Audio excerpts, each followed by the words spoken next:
Bismillahirrahmanirrahim. Assalamualaikum warahmatullahi wabarakatuh. Bismillah walhamdulillah wassalatu wassalamu ala rasulillah Sayyidina wa maulana Muhammad ibn Abdullah wa ala alihi wa sahbihi wa mawala amma ba'du. Para kaum muslimin yang dimuliakan Allah subhanahu wa ta'ala, alhamdulillah pada hari ini kita berada di bulan Dzulhijjah, yaitu tanggal 1 bulan Dzulhijjah, bulan yang termasuk dimuliakan oleh Allah subhanahu wa ta'ala karena di dalamnya banyak kejadian-kejadian yang bersejarah. Dan kita bersyukur kepada Allah subhanahu wa ta'ala sampai saat ini masih diberikan kesehatan, diberikan kesempatan untuk menghirup oksigen secara gratis, diberikan kesempatan untuk melihat keluarga, melihat sanak famili dalam keadaan senang, bahagia. Sebagaimana Al-Imam Abdurrahman Ad-Dibai dalam doanya itu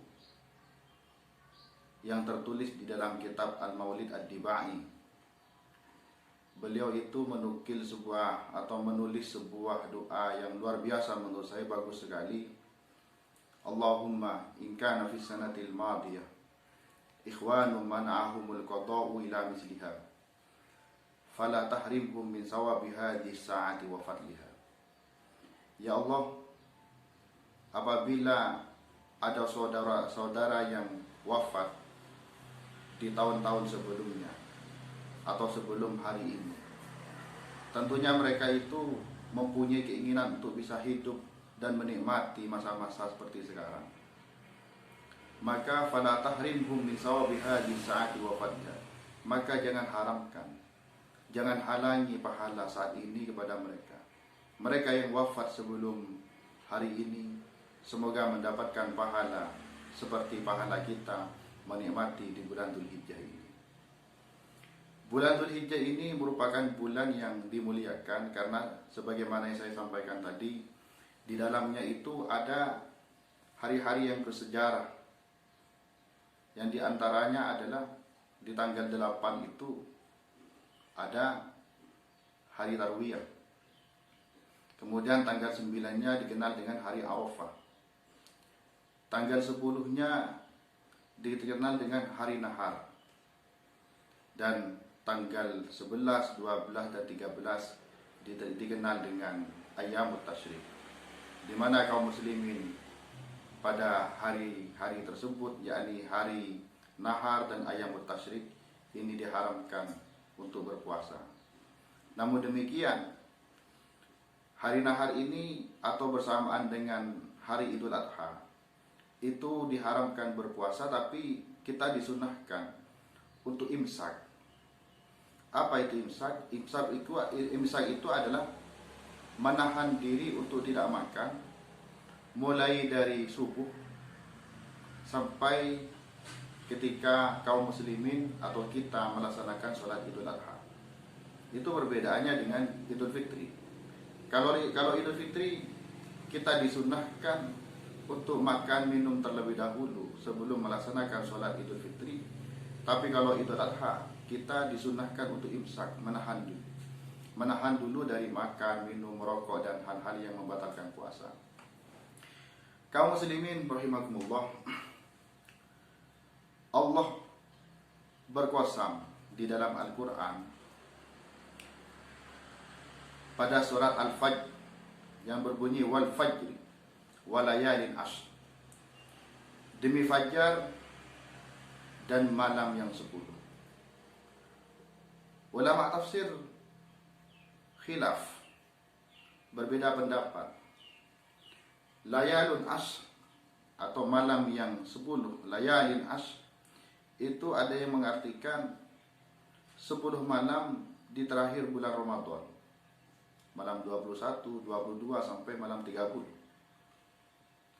Ada pula yang mengartikan atau ada pula yang menafsirkan 10 malam yang dimaksud itu adalah malam bulan Dzulhijjah.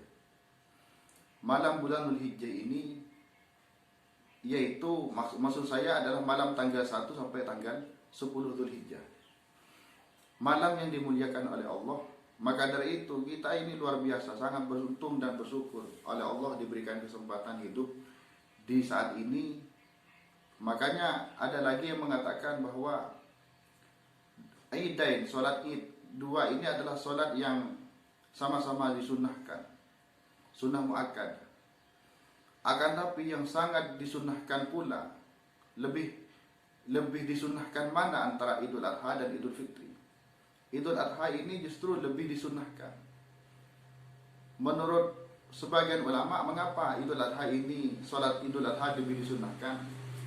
Karena berada di dalam Al-Quran. Fasholli li rabbika wanhar. Sholatlah untuk Tuhanmu. Berarti yang dimaksud adalah sholat Idul Adha. Wanhar, dan menyembelihlah kurban. Disuruh sholat, kemudian setelah sholat untuk menyembelih kurban. Berarti itu yang dimaksud adalah Idul Adha. Oleh karena itu, jangan kita tinggalkan sholat Idul Adha ini. Walaupun bagaimana, seandainya misalkan ada peraturan kita dilarang berangkat ke masjid misalkan, maka bukan berarti kita untuk tidak melaksanakan sholat. Sholat tetap harus dilaksanakan. Sholat tetap kita utamakan untuk bisa sholat Idul Adha. Ma'asyiral muslimin yang dimuliakan Allah, ketika kita berbicara Idul Adha, tidak terlepas dari kurban. Ketika berbicara mengenai kurban, maka kita tidak terlepas dari siapakah sejarah atau pemeran sejarahnya dari awal mulanya kurban ini. Ketika itu Nabi Ibrahim alaihissalam, ketika menikah dengan Siti Sarah, beliau itu bertahun-tahun menikah dengan istrinya Siti Sarah, tidak dikaruniai keturunan. Sampai akhirnya perjalanan beliau itu kan dari Irak. Perjalanan dari Irak kemudian ke Palestina. Dari Palestina kemudian menuju ke Mesir. Nah, di Mesir itu akhirnya keduanya Nabi Ibrahim dan Siti Sarah ini bertemu dengan Fir'aun. Berarti masanya Nabi Ibrahim dengan masanya Fir'aun itu pernah bersamaan. Walaupun kita mengenal bahwa Fir'aun itu dikenal masanya bersamaan dengan Nabi Musa alaihissalam. Karena jatuh tumbangnya Fir'aun itu ada di tangan Nabi Musa. Tapi sebelumnya Fir'aun itu semasa dengan Nabi Ibrahim. Mengapa semasa? Karena ketika Fir'aun itu merajalela di negeri Mesir, karena Fir'aun itu tidak hanya mengatakan dirinya sebagai pemimpin, tidak mengaku dirinya sebagai nabi, tapi Fir'aun itu mengakui dirinya sebagai Tuhan. Ana Rabbun fa'budni. Aku ini adalah Tuhan. Fa'budni, maka sembahlah aku. Begitulah Fir'aun itu. Kesombongannya Fir'aun karena mempunyai keahlian di bidang sihir. Nah, keahlian di bidang sihir ini akhirnya mencoba untuk melakukan sebuah keburukan kepada istrinya Nabi Ibrahim yang bernama Siti Sarah. Mencoba untuk melakukan sebuah keburukan kepada istri beliau. Ternyata keburukan ini wallahu a'lam, keburukan itu apakah menggunakan sihir atau menggunakan yang lain. Tapi dengan izin Allah, karena Siti Sarah ini adalah wanita yang mempunyai hubungan yang kuat kepada Allah, silatun qawiyatun billah, akhirnya keburukan, kejahatan dari Fir'aun ini akhirnya tidak bisa menembus kepada wanita solihah ini, Siti Sarah. Sehingga pada akhirnya Fir'aun ini mengakui bahwa Siti Sarah itu adalah wanita yang solihah, mempunyai hubungan yang kuat kepada Allah. Hatta ahdamaha ibnatahu Hajar. Sampai akhirnya Fir'aun itu mengabdikan anaknya, ibnatahu. Kalau dalam kisah itu mengatakan ibnatahu. Cuma ulama khilaf, apakah itu anaknya atau apakah itu anak angkatnya, Siti Hajar. Hatta ahdamha ibnatahu Hajar. Karena Siti Sarah ini mempunyai kekuatan yang kuat dengan Allah, tidak bisa dikalahkan oleh Fir'aun. Sampai akhirnya Fir'aun itu mengabdikan anaknya Siti Hajar kepada Siti Sarah. Mengapa diabdikan? Berarti Fir'aun itu dalam hati kecilnya mengakui bahwa ada Tuhan yang sebenarnya, ada Tuhan yang wajib disembah, ada Tuhan yang menciptakan Fir'aun. Akan tapi Fir'aun itu kesombongannya luar biasa. Siti Saroh tidak bisa dikalahkan oleh Fir'aun karena mempunyai kekuatan yang kuat, sampai anaknya diabdikan kepada Siti Saroh. Mungkin beranggapan bahwa cukup aku yang kafir mungkin waktu itu, tapi anakku atau anak angkatku sekiranya tidak sama dengan aku. Cerita cepatnya adalah bahwa Siti Hajar tidak lama kemudian akhirnya dinikahkan oleh Siti Saroh dengan suaminya. Jadi seorang istri mencarikan istri lagi kepada suaminya, yaitu Siti Hajar. Akhirnya setelah dinikahkan dengan suaminya, tidak lama kemudian Allah memberikan rezeki. Jadi kalau bahasa dalam sejarah itu rozako. Jadi ketika memberikan sebuah kehamilan kepada hambanya itu rozako. Wa rozaqahullah. Jadi Allah itu memberikan rezeki berupa sebuah kehamilan. Jadi kehamilan itu merupakan sebuah rezeki. Memberikan sebuah rezeki kepada Siti Hajar. Dari rezeki ini akhirnya Nabi Ibrahim diberikan karunia berupa keturunan putra yang bernama Nabi Ismail alaihissalam. Sementara dari istri pertama Nabi Ibrahim masih belum punya keturunan, Siti Saroh. Ketika Siti Saroh melihat bahwa Siti Hajar ini hamil dan akhirnya mempunyai keturunan Nabi Ismail kecil, akhirnya Siti Saroh ini tiba-tiba menghilang. Tiba-tiba menghilang entah kemana. Menurut prediksi itu kembali lagi ke Palestina. Hanya Nabi Ibrahim dan Siti Hajar, begitu juga putranya yang kecil Nabi Ismail, berangkat ke kota Hijaz. Dulu Hijaz, sekarang ini mungkin sudah menjadi Mekah. Berangkat ke Hijaz, di mana Hijaz itu adalah sebuah tempat yang belum pernah dikunjungi oleh orang. Artinya pertama kali yang menempati Hijaz adalah Nabi Ibrahim, Siti Hajar, dan putranya Nabi Ismail. Ditempatkan di sebuah tempat lembah yang tidak ada tanaman sama sekali dan tidak ada air. Begitulah Hijaz Mekah dulu. Jadi as-suhari wal kifar wal ardul mujdibah allati la ma'a fiha wala nabat. Sebuah tempat yang gersang, yang tidak ada tumbuh-tumbuhan dan tidak ada air. Mungkin kalau kita saat ini berdomisili di sana, seperti sebelum-sebelumnya, seperti awal mulanya, mungkin kita tidak kerasa. Tapi karena ini adalah sebuah perintah dari Allah atau settingan dari Allah, sehingga Nabi Ibrahim itu berangkat ke Hijaz. Sementara di sana itu tidak ada makanan, tidak ada tumbuhan, tidak ada air, cuma membawa bekal makanan berupa kurma dan air secukupnya. Nah, setelah ditempatkan di tempat, waktu itu tempatnya ternyata mafauqa Zamzam, sebuah tempat yang ternyata berada di posisinya air sumur Zamzam. Inda baitillahil muharram. Jadi dekat air sumur Zamzam dan dekat dengan Baitullah. Cikal bakal terjadinya air sumur Zamzam dan cikal bakal terjadinya Baitullah. Ternyata setelah ditempatkan di sana, Ibrahim itu pamitan untuk pergi ke Palestina. Barangkali pergi ke Palestina dari Hijaz, dari Mekah ke Palestina, ini kan lain negara. Pergi ke sana mungkin mencari istrinya yang bernama Siti Saroh. Kepikiran kepada istrinya yang pertama, yaitu Siti Saroh, karena meninggalkan, kalau dalam bahasa sejarah itu gharat Saroh hatta al-ja'at. Jadi Siti Saroh itu merasa cemburu karena tidak bisa memberikan anak keturunan kepada Nabi Ibrahim, sampai akhirnya Siti Saroh itu meninggalkan beliau.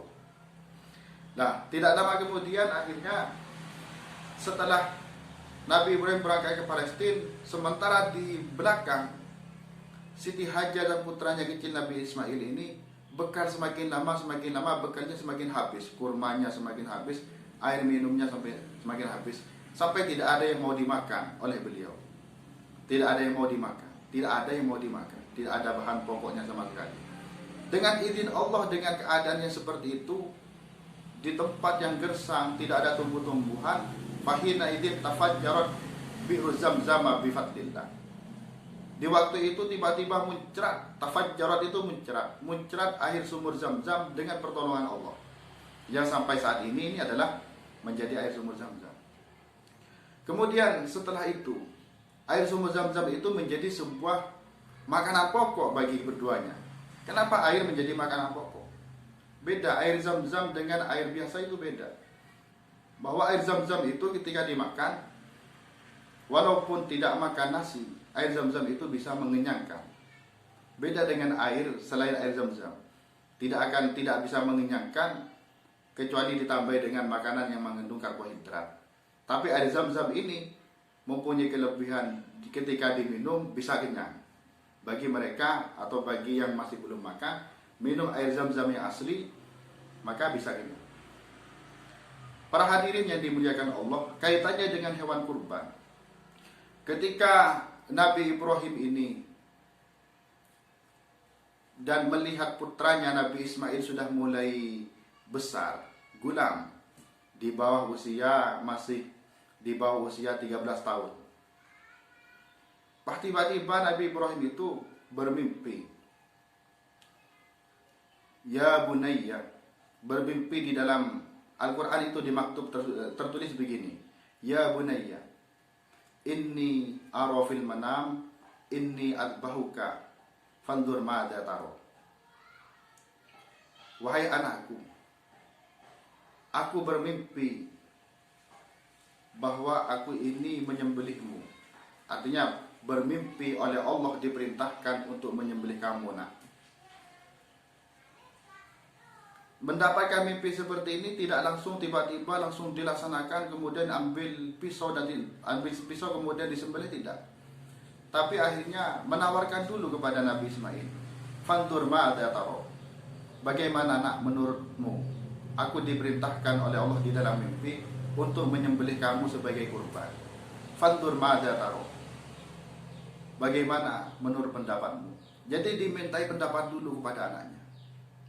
Sementara anak menjawab, Nabi Ismail kecil menjawab, Ya abatif al ma tu'mar, satajiduni insyaallahu minas sabirin.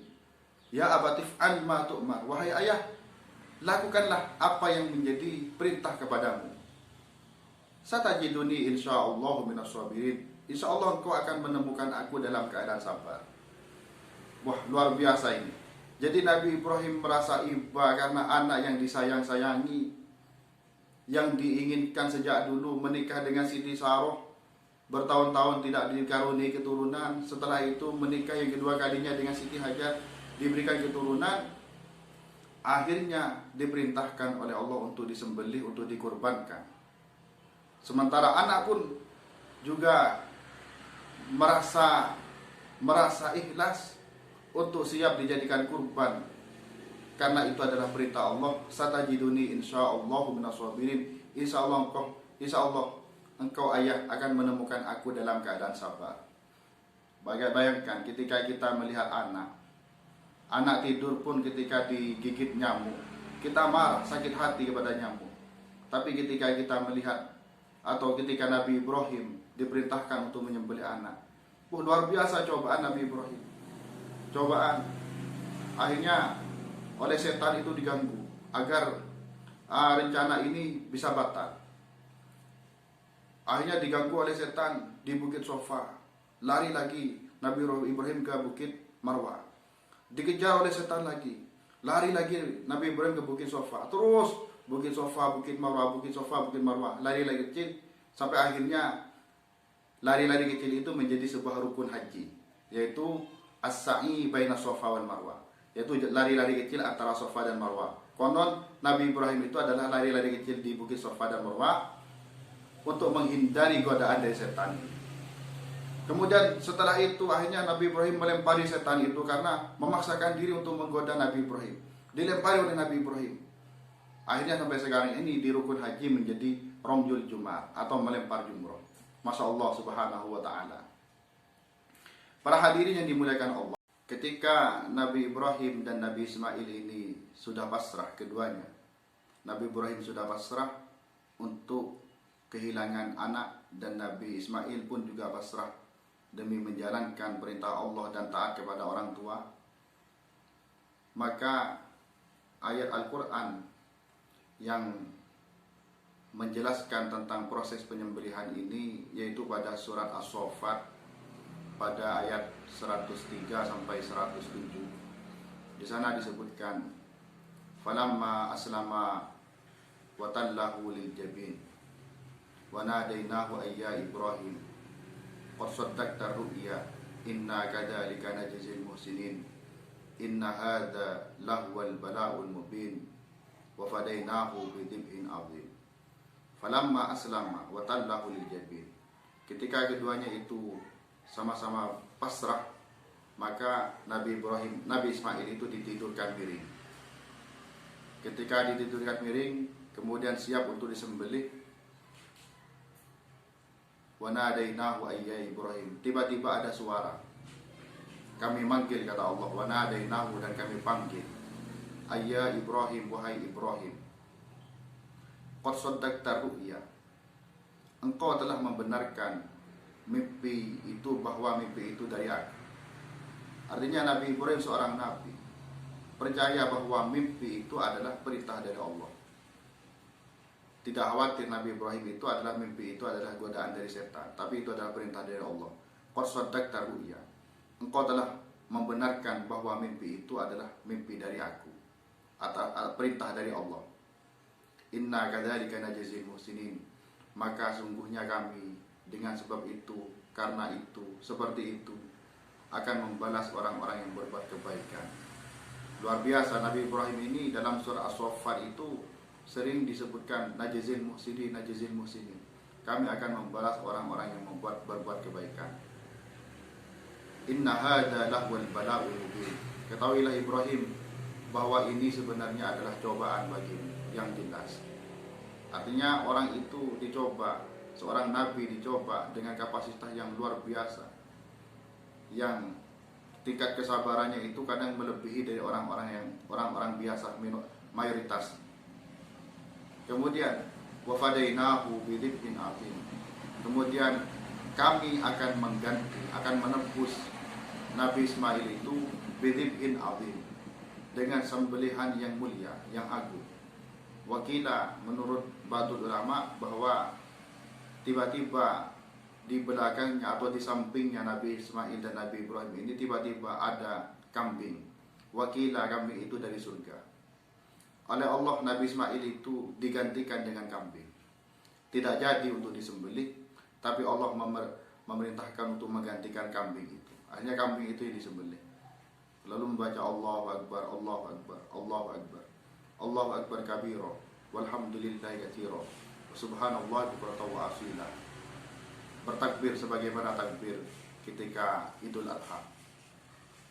Pertanyaannya, para kaum muslimin semuanya, mengapa Allah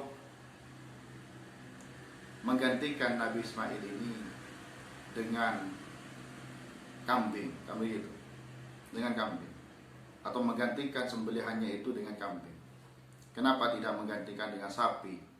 Tentunya kalau digantikan sapi, maka kaum muslimin ini akan keberatan. Jika harus berkorban sapi. Sementara saat ini sapi ini luar biasa mahalnya, maka berat.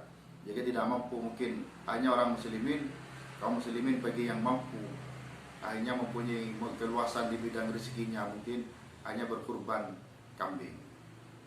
Kenapa kambing? Kenapa tidak harus ayam? Maka kalau ayam, bisa jadi orang semua kaum muslimin ini bisa berkurban semuanya. Artinya kambing ini adalah hewan yang standar. Makanya sebelum saya mengakhiri mengakhiri penjelasan dari saya ini, ada sedikit cerita bahwa konon ketika masa Kiai Haji Abdul Aziz Ali Wafatun Purjo, ada orang ingin berkurban di pesantren beliau dengan menyerahkan sapi atau lembu yang luar biasa besarnya. Makanya dalam fikih itu diketahui bahwa sapi itu untuk 7 orang, sementara kambing untuk 1 orang. Tapi ini sapinya besar luar biasa. Kemudian karena diketahui bahwa sapinya itu besar, akhirnya pemilik sapi itu matur sowan kepada beliau, Kiai, ini sapi saya kurbankan untuk orang 8 karena besar Kiai, besar. Jadi karena sapinya itu besar, akhirnya mumpung kesempatan besar, akhirnya orang itu mengambil kesempatan, oh enaknya ini untuk 8 orang. Kalau 7 orang ini masih banyak lebihnya, gitu kan, maksudnya begitu. Padahal dalam fikih itu bahwa kurban sapi harus 7 orang atau 7 orang untuk 7 orang. Sementara kurban kambing untuk 1 orang. Akhirnya apa jawaban beliau? Jadi beliau itu luar biasa, kecerdasan beliau. Hanya menjawab, bukan menjawab secara fikih, tapi menjawab secara akli. Jadi begini, sapinya saudara ini adalah sangat besar, sapinya terlalu besar. Maka kalau untuk 8 orang nanti yang mau naik sapinya itu terlalu tinggi, terlalu besar, maka harus ada tangganya satu, harus ada tangga. Maka tangga itu harus menggunakan kambing 1. Sehingga pas, jadi orang awam waktu itu langsung yakin bahwa itu, oh ternyata sapi ini terlalu besar, bisa naik ke sapi ini harus ada tangganya. Jadi harus nambah 1 kambing. Jadi intinya tetap bahwa sapi untuk 7 orang dan kambing untuk 1 orang. Sekian, nanti demikian. Wassalamualaikum warahmatullahi wabarakatuh.